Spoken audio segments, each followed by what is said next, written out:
ケイティ。何よ。あんたセンスない。あんた私に喧嘩売る気？喧嘩売るなんて。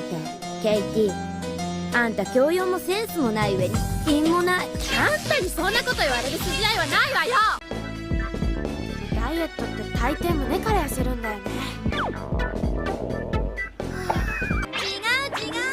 万が一 BJ が DJ だとしても BJ が DJ なんて信じられないけど。夜食のつまみ食いの時間だ。腹減ったよ。一人置き去りにしていくなんて。あんた時々おばさんみたいなこと言うわね。やめてよ、ほら。ヌードル100年分とチーズ100年分とどっちがいいかな？